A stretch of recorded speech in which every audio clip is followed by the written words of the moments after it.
al andén, que no atropellen tu opinión. Súbete al andén, que no atropellen tu opinión. Aquí tú podrás compartir, debatir lo que a ti, lo que a mí nos pueda interesar. Son muchas voces unidas en una, nadie te viene a callar. Bienvenidos, es un gusto saludarlos. Aquí comienza El Andén, el programa de jóvenes para jóvenes, donde cada semana hablamos de lo que pasa en Colombia, de la muy movida política colombiana. Como siempre, es un gusto saludarlos. Soy Camila Carvajal, gracias por estar con nosotros. Esta noche usted se puede sumar a las muchas discusiones, a los temas de los que hablaremos hoy, usando numeral El Andén en todas las redes sociales. Vamos a hablar de política, cómo no, del escándalo alrededor de Papá Pitufo, de los nuevos nombres que entregó Augusto Rodríguez, el director de la UNP, un hombre muy cercano al presidente Petro, lo ha acompañado en su carrera política, es más, desde el M-19, y es él el que en el Consejo de Ministros en televisión puso sobre la mesa el escándalo de Papá Pitufo, pero se ratificó en las últimas horas, esta semana que está terminando, en los medios de comunicación. Nuevos nombres, nuevos detalles y nuevas dudas del doctor Augusto Rodríguez sobre Armando Benedetti,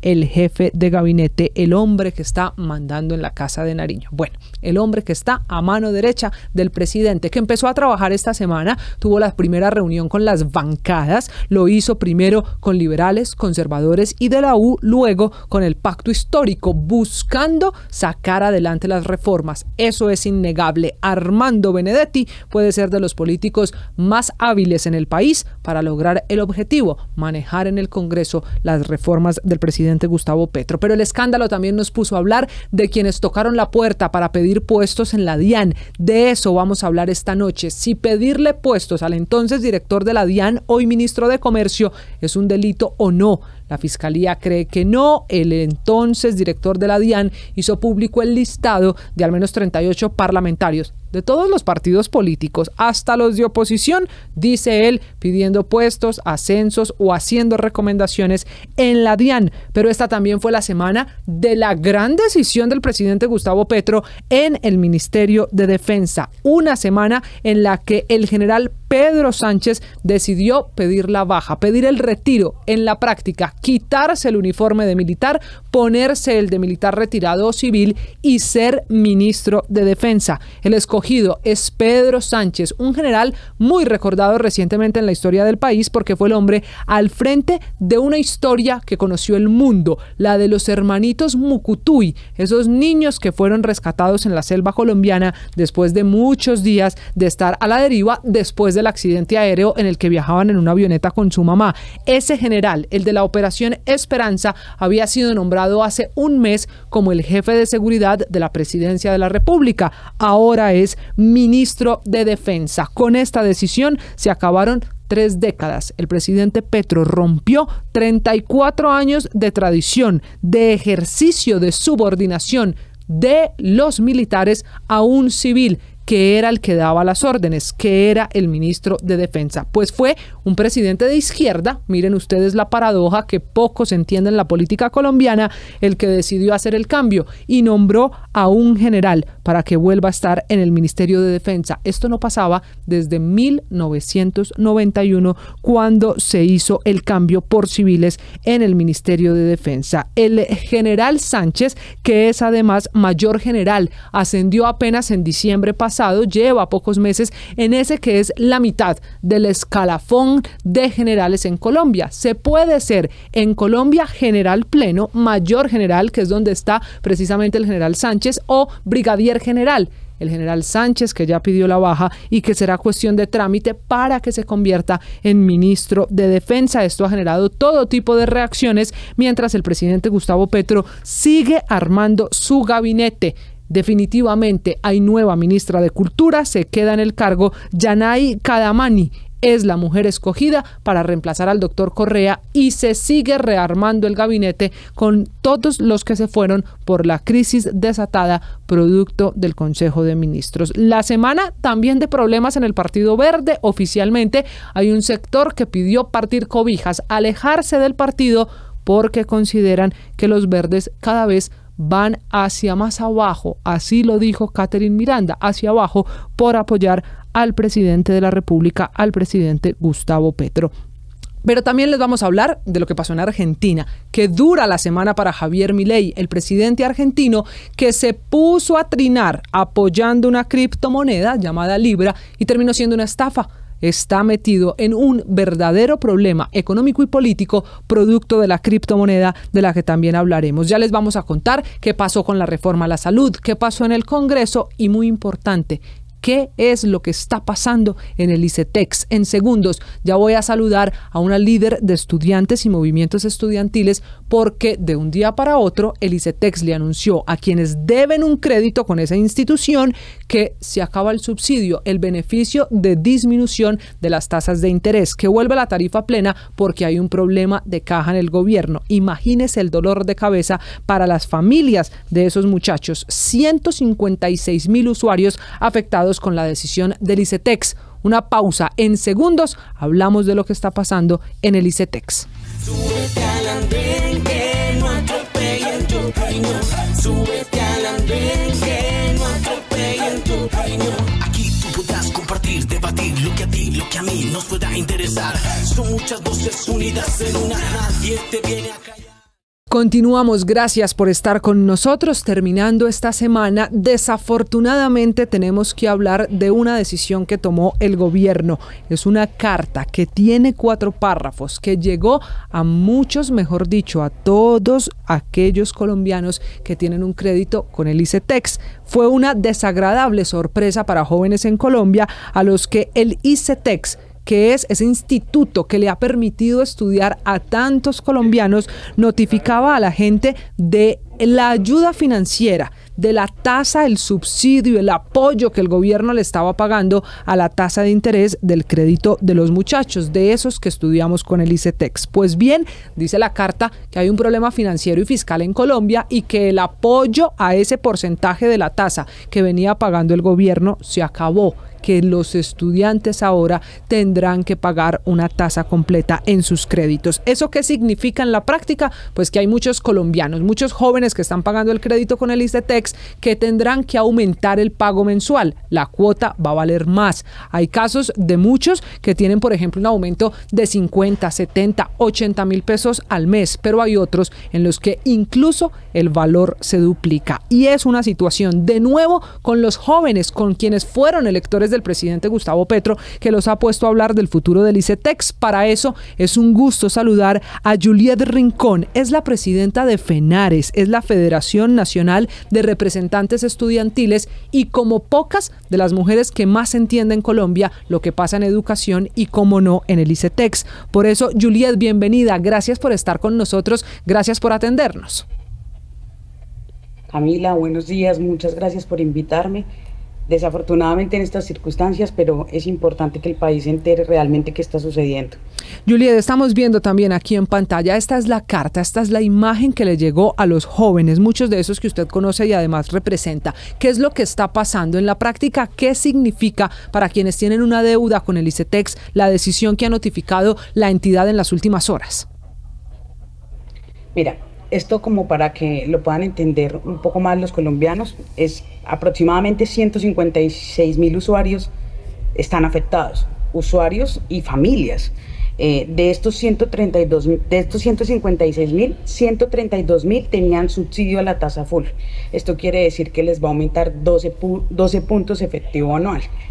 24,000 de estos 156,000 son usuarios que tenían una tasa parcial, que pues ellos se ven un poco menos afectados porque les aumenta 3 puntos aproximadamente. Para dar un ejemplo, que para que me lo entiendan mejor, un egresado de medicina, un usuario en etapa de amortización con un crédito de 400 millones en diciembre, su cuota aproximadamente fue de 4 millones de pesos. En enero, 3.200.000. Y a partir de febrero en adelante, 6 millones de pesos aproximadamente, para dar una idea de esto.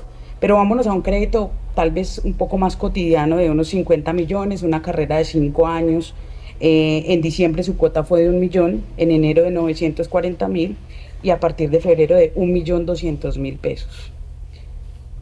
Y esto realmente afecta a esas 156,000 familias, porque no todos los usuarios que están en etapa de amortización ya tienen empleo, o muchos de ellos están pagando su cuota, pero aparte están apoyando a su familia, pero aparte está tratando de sostenerse.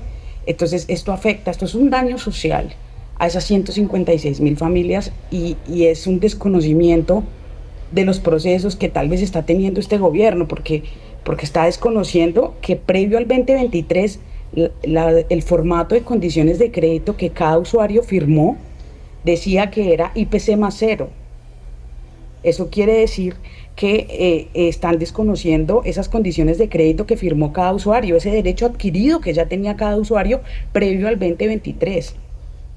Yo realmente no entiendo estas decisiones improvisadas del gobierno. Juliet, lo que pasa es que dice el gobierno en la carta, y esto se lo quiero leer textual: el país hoy vive una compleja situación fiscal que como nación estamos enfrentando. Por eso los beneficios de financiación educativa que están en periodo de pago no tendrán subsidio a la tasa de interés. Se ha convertido el problema de caja del gobierno en la razón de los recortes y problemas en muchos sectores, ni hablar del sistema de salud, ni hablar del pensional y ahora pues esto con el ICETEX. ¿Eso es cierto? ¿Esto se debe netamente a la falta de caja del gobierno o usted cree que es una decisión también política? Yo pienso que es una decisión política y esto simplemente es una consecuencia de lo que ha venido mostrando el ministro y el gobierno desde el año anterior, porque ellos básicamente lo que quieren es acabar la entidad.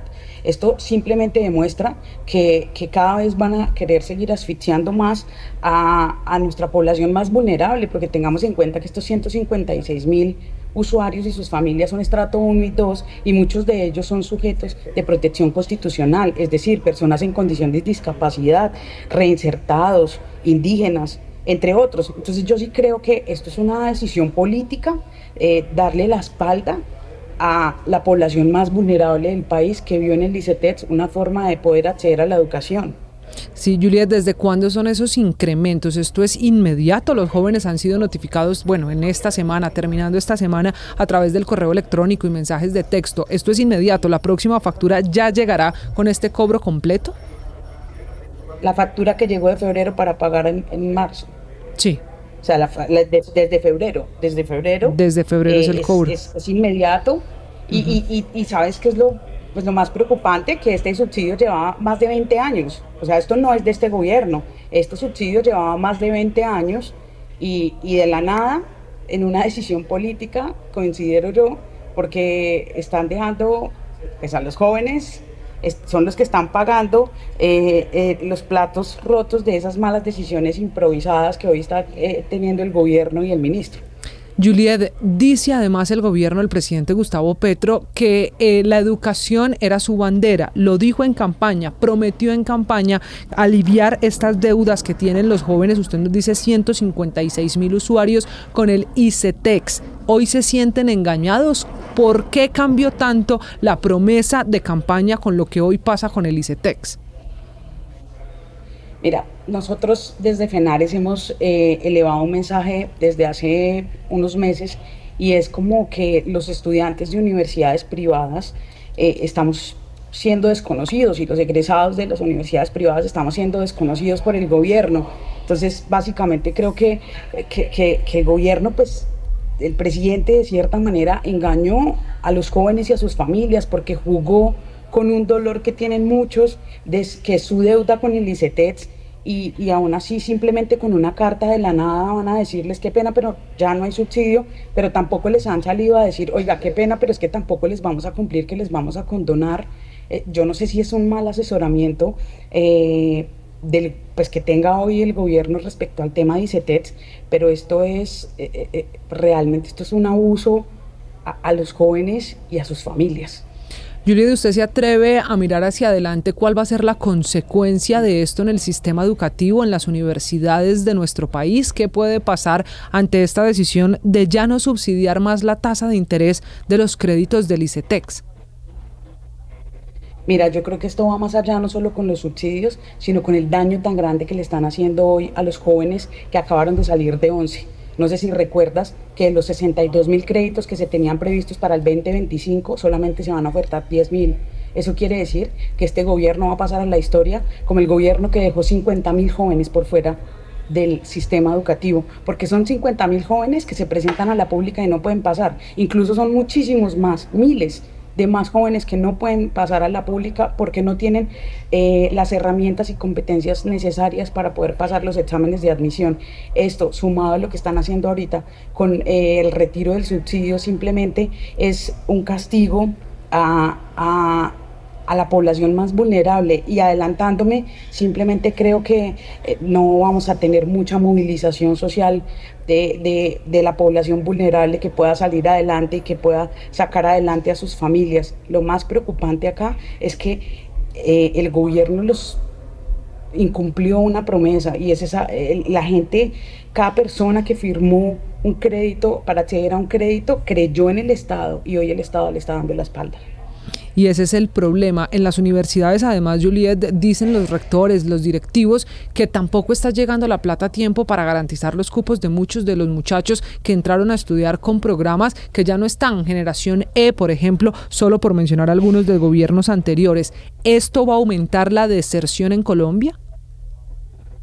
Por supuesto, porque si hoy un papá de estrato 1 ve que le van a quitar el subsidio y que más adelante la cuota que tiene que pagar se puede duplicar, pues claramente van a preferir sacar sus hijos del sistema educativo, aparte de los que, te menciono nuevamente, ni siquiera van a lograr acceder por las decisiones improvisadas. Claro. Que esa es la otra cara. Y en además hay otro recurso.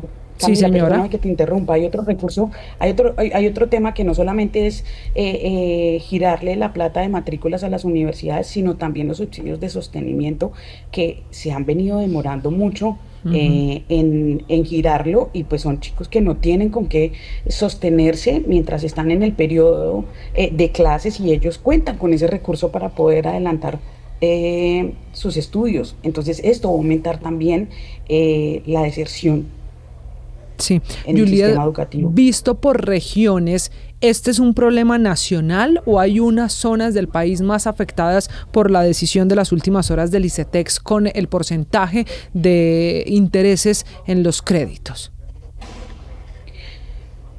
Esto es un problema nacional. Lo que sucede es que en región se va a sentir más, digamos, el golpe, porque no es lo mismo el estrato 1 en Bogotá al estrato 1 en región, por diferentes circunstancias. Entonces, esto indiscutiblemente en región se siente muchísimo más. El golpe es más grave.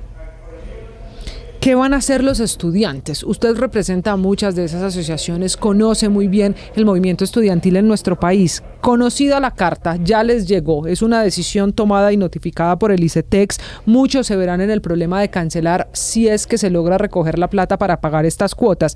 ¿Qué van a hacer? Camila, lamentablemente hoy el movimiento estudiantil está muy dividido y muy fragmentado por intereses políticos o ideológicos. Entonces, desconozco de cierta manera qué puede hacer el grueso del movimiento estudiantil, por lo que te acabo de decir. Sin embargo, desde FENARES, pues nosotros seguiremos elevando la voz, seguiremos apoyando los procesos de los diferentes usuarios que nos contactan para ver cómo podemos apoyarles de alguna manera. Pero indiscutiblemente esto es un proceso en el que el movimiento estudiantil no está unido, porque gran parte del movimiento estudiantil quisiera que el ICETEX se acabara. Que es más o menos el pedido del presidente de la República. Sí. Y del ministro de Educación, por supuesto.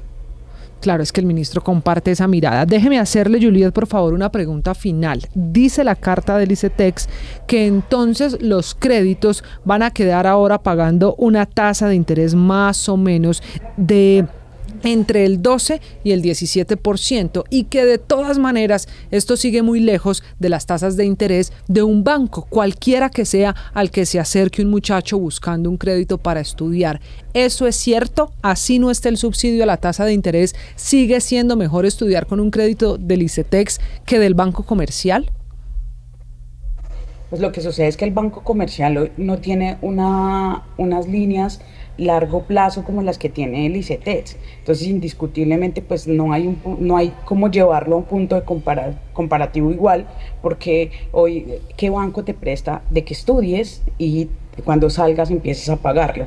Si el mismo ministro el año pasado hizo un anuncio y acabó los créditos de largo plazo, pues prácticamente termina siendo como dejando simplemente la opción de que sea la banca tradicional la que pueda suplirlo, que además nunca se va a lograr de la misma manera. Esto no es tan del todo cierto como lo están planteando ellos. Dijo el presidente en una de sus últimas intervenciones sobre el ICETEX, Juliet, que el ICETEX debía convertirse en un banco para la educación. Lo dijo cuando anunciaron el gran recorte que fue la tormenta anterior en el ICETEX. ¿Esta decisión de las últimas horas lo convierte en eso? ¿Estamos cada vez más cerca de ver al ICETEX no como esa entidad o ese instituto que facilita la educación, sino como un banco tradicional? ¿Vamos camino a eso? Pues con lo que nos están planteando prácticamente sí, Camila. Y lo más triste es que en los últimos años el ICETEX había logrado un punto de equilibrio entre humanizar la entidad y entender que lo que tenía en juego eran los proyectos de vida de jóvenes y sus familias, y básicamente con estas decisiones que han venido tomando en el segundo semestre del 2024 y ahorita, lo que da cuenta es que quieren simplemente que sea un banco, una banca tradicional, y que desconozca el usuario como centro de la entidad. Lamentablemente vamos para allá.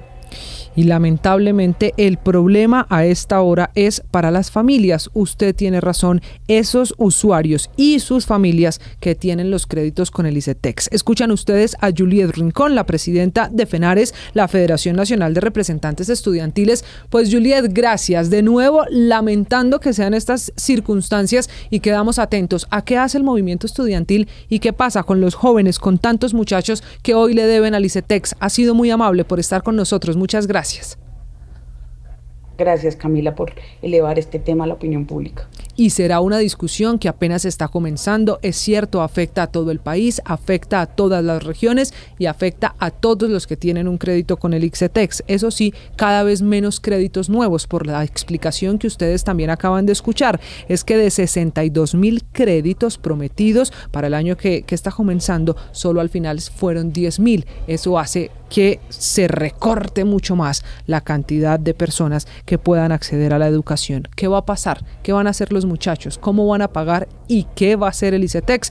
Es la gran pregunta, el gran dolor de cabeza con una desafortunada noticia para los muchachos esta semana que está terminando en Colombia. Una pausa, regresamos en segundos con el debate de esta semana. Todo alrededor de Papá Pitufo, más allá del zar del contrabando y de si intentó o no meter plata en la campaña del presidente Gustavo Petro en 2022, este escándalo esta semana destapó otra mirada. En Colombia, recomendar una hoja de vida a un funcionario público es o no un delito. Este capítulo lo destapó el ministro de Comercio, entonces director de la DIAN, el doctor Reyes, con el famoso listado de congresistas de todos los partidos que fueron a tocar la puerta y pedir puesto en la DIAN. ¿Eso es un delito? La fiscal dice que no, otros creen que es tráfico de influencias. De eso hablaremos en segundos en el debate de cada semana. Una pausa, regresamos. Esto es El Andén. Súbete al andén, que no atropellen tu opinión. Súbete al andén, que no atropellen tu opinión. Aquí tú podrás compartir, debatir lo que a ti, lo que a mí nos pueda interesar. Son muchas voces unidas en una. Nadie te viene a callar. Bueno, continuamos en El Andén. Gracias por estar con nosotros. Recuerde que usted se puede sumar a esta conversación en todas las redes sociales usando numeral El Andén. Vamos a hablar, como no, del escándalo de la semana. Pasó el Consejo de Ministros televisado. Se cumplió una nueva semana. Finalmente no se ha hecho más Consejo de Ministros porque no hay ministros. El presidente de la República está haciendo los nombramientos respectivos. Sin embargo, el país sigue hablando de Papá Pitufo, un capítulo de la política colombiana que se destapó, que se conoció producto de la decisión de Augusto Rodríguez, el hoy director de la UNP, el hombre que decidió contar que había un señor zar del contrabando que quiso meter plata en la campaña, y terminó a cuentagotas el país enterándose que a Papá Pitufo, el zar del contrabando, Diego Marín, que hoy está preso en Europa, no solo quiso meterse a la campaña, se metió al gobierno, o al menos tuvo relación con la DIAN y la Polfa, la Policía Fiscal y Aduanera. Y este es el capítulo que nos ha permitido conocer la lista de muchos políticos en Colombia, en total 38, de todos los sectores políticos, incluso de la oposición, que tocaron la puerta al ministro de Comercio, en ese momento el hombre al frente de la DIAN, al doctor Reyes, para decirle: le recomiendo esta hoja de vida, ayúdeme con este nombramiento, ¿por qué no para nosotros, conservadores, Centro Democrático, Cambio Radical, liberales y así, una aduana? Y eran la DIAN, era esa entidad la que cobra impuestos en Colombia, la que estaba convertida en la joya que todos querían, relacionado con el contrabando que hay en Colombia. Habla la fiscal general de la Nación, dice que en Colombia recomendar una hoja de vida no es un delito, y de eso vamos a hablar esta noche. Se ha normalizado en la política colombiana esa relación que muchos dicen es un tráfico de influencias, otros aseguran es simplemente ayudar a quienes conocen y tienen un conocimiento técnico a llegar a un cargo. Por eso, para hablar de qué pasa hoy en la política colombiana, de si recomendar una hoja de vida o no es un delito en nuestro país, vamos a saludar a los panelistas de esta noche. Esta será una conversación muy interesante para entender cómo funciona la política en Colombia. Arrancamos con una cara conocida. Es un gusto esta noche saludar a Andrés Cabrera, asesor de comunicaciones en el Congreso de la República. Ustedes ya lo han visto por aquí en este programa de Jóvenes para Jóvenes. Andrés, bienvenido. Buenas noches. Hola Camila, un saludo especial para ti, para todos los oyentes de Blue. Gracias por la invitación. Sí, señor, y le presento cara nueva hoy en el andén, Pedro Rivas. Es abogado, es además politólogo y se suma a este equipo de jóvenes en el que cada semana nos gusta analizar lo que pasa en Colombia. Pedro, bienvenido, buenas noches. Bueno, Camila, muchas gracias por esa introducción y gracias por la invitación. Muy emocionado de poder participar en esta discusión que, como dices tú, es de Jóvenes para Jóvenes. Sí, señor, fue esta historia, la de Papá Pitufo, la que nos llevó a hablar de las hojas de vida y cómo se recomiendan para un cargo público en Colombia. Andrés, arranco con usted. ¿Recomendar una hoja de vida en nuestro país para un cargo público es un delito? Pues la verdad es que depende si esa recomendación viene atada a un pedido adicional, ¿sí? Entonces yo le recomiendo pero usted hágame este. Hay una línea muy delgada entre lo que puede suceder aquí como un delito y teniendo en cuenta lo que está pasando en este tema, en donde el contexto de recomendación pues es para un tema de aduanas, un tema de fiscalía en Buenaventura y en Cali, ¿sí? Que en una ruta en donde en una ruta que sigue el contrabando, pues la verdad es que deja mucho que pensar y quizás no se ha configurado un delito, pero sí hay unas intenciones y hay unas situaciones que pues dejan muy mal parado a la persona que recomienda como al que escucha esta recomendación y teniendo en cuenta pues lo que pasó después de que pasaron estas recomendaciones.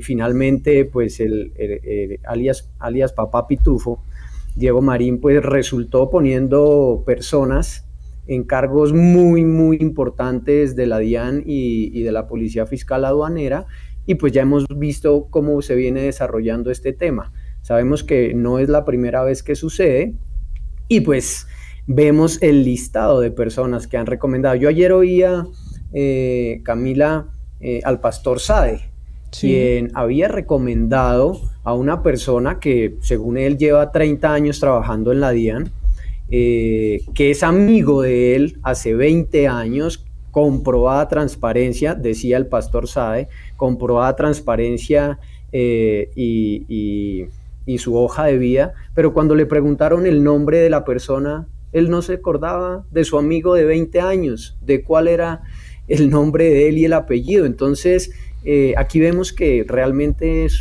mentiras, ¿sí? Sino que ellos van recomendando pues a personas que seguramente les van a retribuir esa recomendación en diferentes situaciones. Sí, pero Pedro, ¿qué gana un político hoy en Colombia con llevar una hoja de vida? Estos no necesariamente eran cargos de la cúpula de la DIAN. Guardadas proporciones, no era lo mismo la intención de un político a otro, pero no todos pedían un cargo en la cúpula de la DIAN. Un senador, un representante en Colombia, ¿qué gana diciéndole al director de la DIAN, oiga, tengo esta hoja de vida para un ascenso en la DIAN de Maicao o de Medellín o de Cali, como pasó en la historia que conoce el país producto de la denuncia del doctor Reyes, hoy ministro de Comercio? ¿Por qué un político meterse en estas?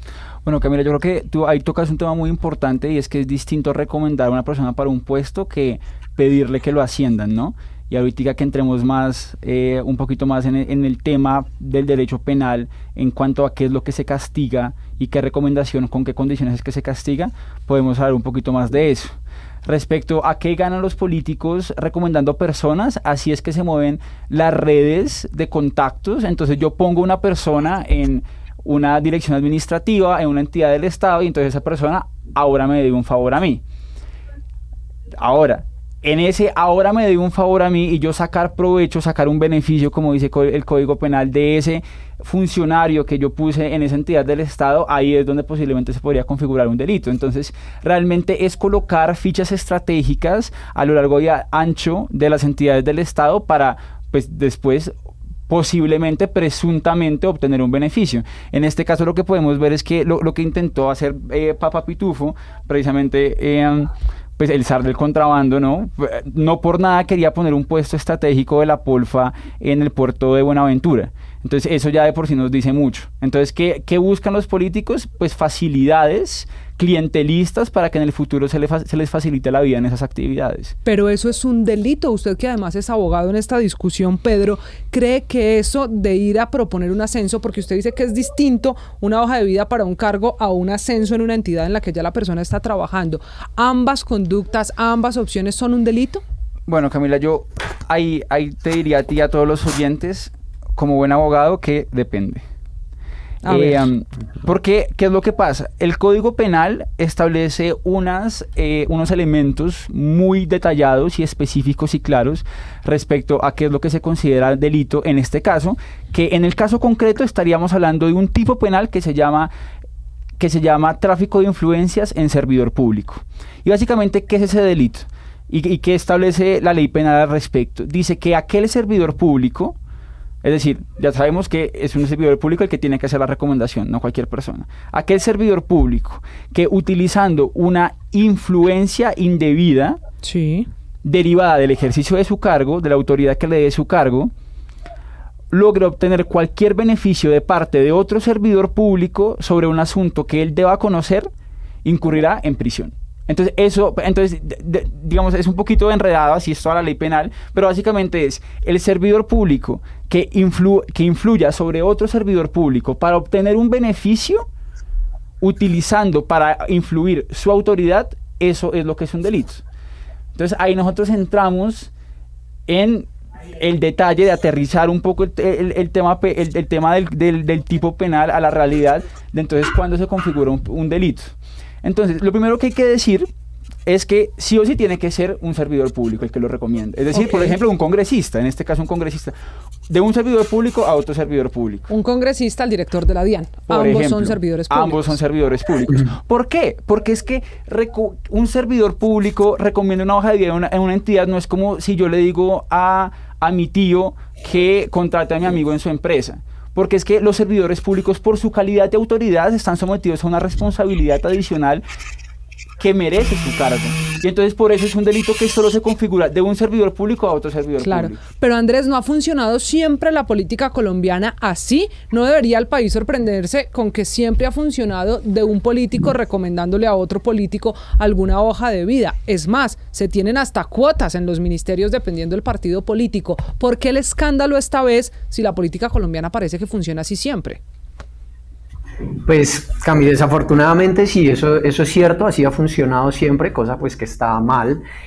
Sin embargo, aquí estamos hablando de un caso particular que involucra a la DIAN, que involucra a Papa Pitufo y que involucra, digamos, un entramado gigantesco de corrupción, de nepotismo, de dominio de ciertos cargos clave para el contrabando en Colombia. Y yo siento que todo esto, como lo han venido diciendo diferentes medios de comunicación, como no es de ahora, entonces mucha gente está involucrada y pues obviamente en el gobierno que se ha encargado de beneficiar a los bandidos, pues obviamente ellos también iban a estar involucrados. ¿Y por qué digo esto, Cami? Porque es que yo ayer oía un análisis de una persona que me dejó bastante preocupado o pensativo, digamos, al respecto. Es que si ustedes recuerdan cuando fue el paro camionero y en una de Petro, él reveló información sensible de la UIAF, lo cual estaba prohibido, y a partir de esa revelación de esa información salimos digamos, de los países privilegiados con información de una entidad como la UIAF, digamos, a nivel internacional. No recuerdo en este momento el nombre, nos quitaron eso. Y resultó que la embajada de Estados Unidos le dijo, oiga, nosotros los que compramos el software Pegasus, que era la excusa para haber revelado esta información, pero ¿quiénes se vieron beneficiados con el retiro de Colombia de las centrales internacionales de control contra el lavado de activos? Pues los contrabandistas, entre otros, ¿sí? Entonces, para mí, todo esto hace parte de un plan macabro en donde hay involucrados desafortunadamente servidores públicos del rango de congresistas, y que ahora, de acuerdo a lo que dijo Luis Carlos Reyes, que también me parece que está ahí involucrado, deberán explicar por qué aparecen en esta lista. Pero es que también, Camila, pues tenemos que poner en la balanza que cualquier podría crear una lista, ¿sí? Yo podría decir que X, Y, Z, W me están pidiendo, casi me están pidiendo meterlos dentro.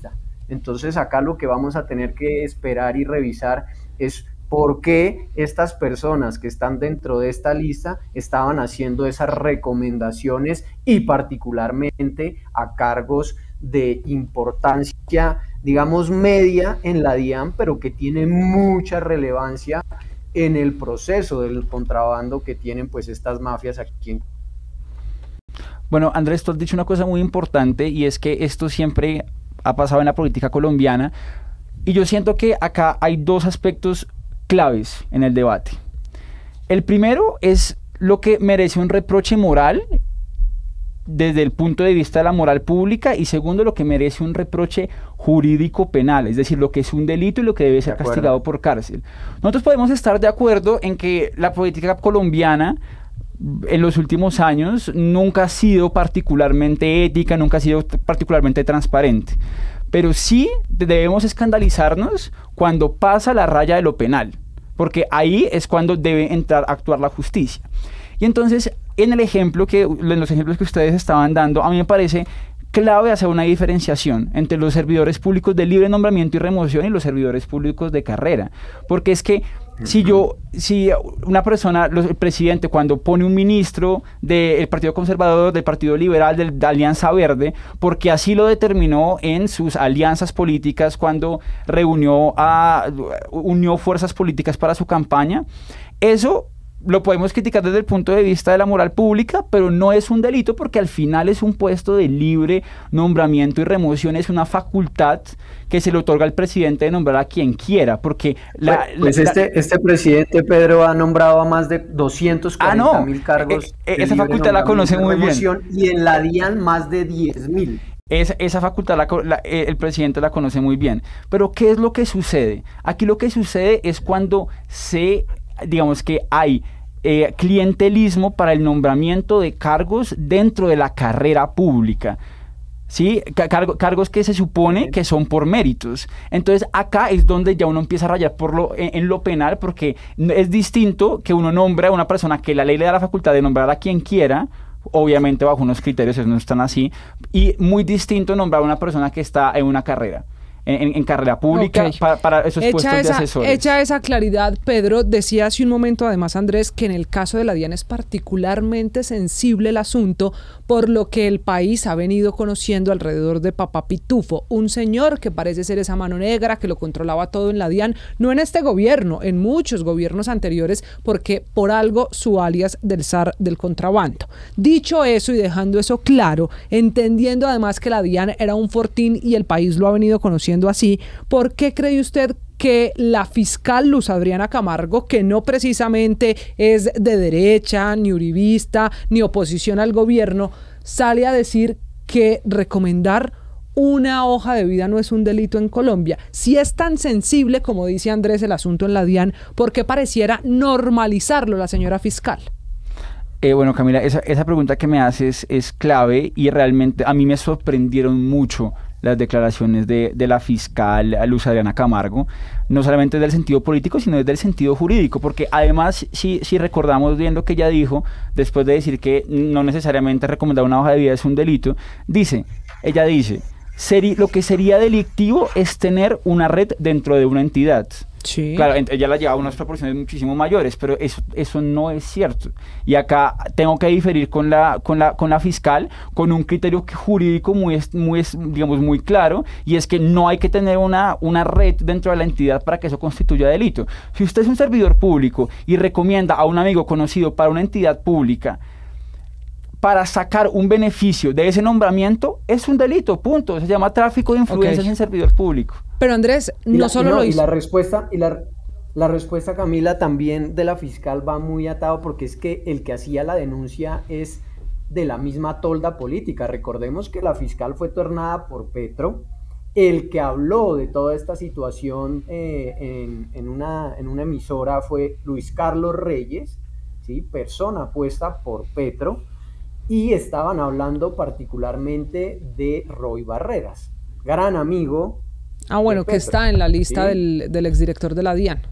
Entre otros. Y esa pregunta que le hicieron a la fiscal iba como en ese contexto, ¿no? Hey, señora fiscal, el señor Luis Carlos Reyes dice que Roy Barreras le dijo esto y esto, y ella respondió, es que recomendaron, claro, están dentro del mismo equipo político. Pero Andrés, ¿sí? Si esto Todos es por equipo político, yo ahí lo tengo que interrumpir, porque si esto es por equipo político, ¿cómo entender que en esa lista que entrega el exdirector de la DIAN aparece el Centro Democrático, congresistas del Centro Democrático, aparecen parlamentarios de Cambio Radical incluso, que son de oposición, que le hacen oposición al gobierno, pero que al final también entregaron o por lo menos sugirieron una hoja de vida, un ascenso a quien es funcionario del gobierno al que le hacen oposición? Si esto es con esa teoría que usted nos acaba de dar, es que todos pertenecen al gobierno o a la izquierda o al partido oficial, que es el pacto histórico, ¿cómo entender que los de oposición también lo hicieron? También están al menos en la lista que entrega el exdirector de la DIAN a la fiscalía.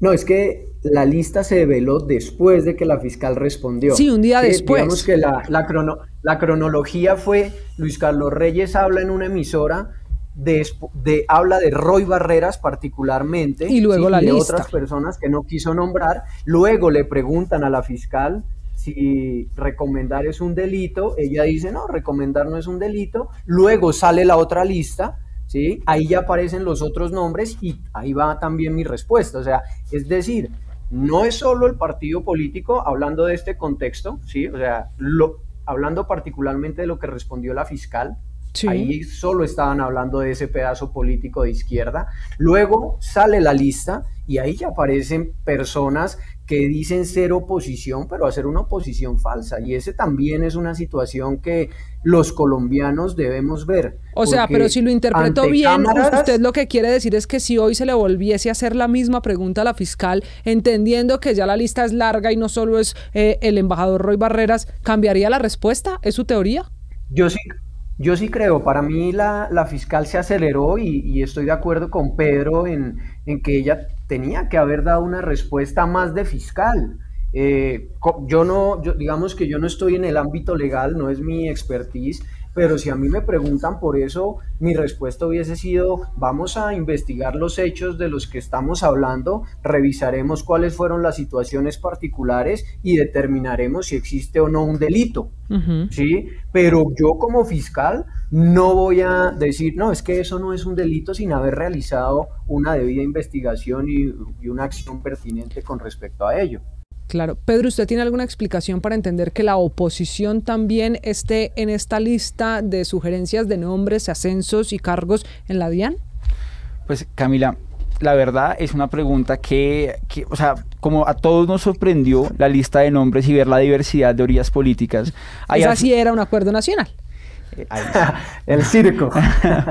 Pero ahí lo que estamos viendo es simplemente la manera oficial, la manera por la que opera la política bajo de cuerdas. Todos los políticos, al final, digamos, desentendiendo sus orillas políticas, necesitan conexiones para poder operar y para poder materializar sus objetivos políticos. Y si eso incluye, y digamos, si eso significa tener que acudir a personajes de orillas políticas distintas para poder poner sus fichas en las entidades, las hacen.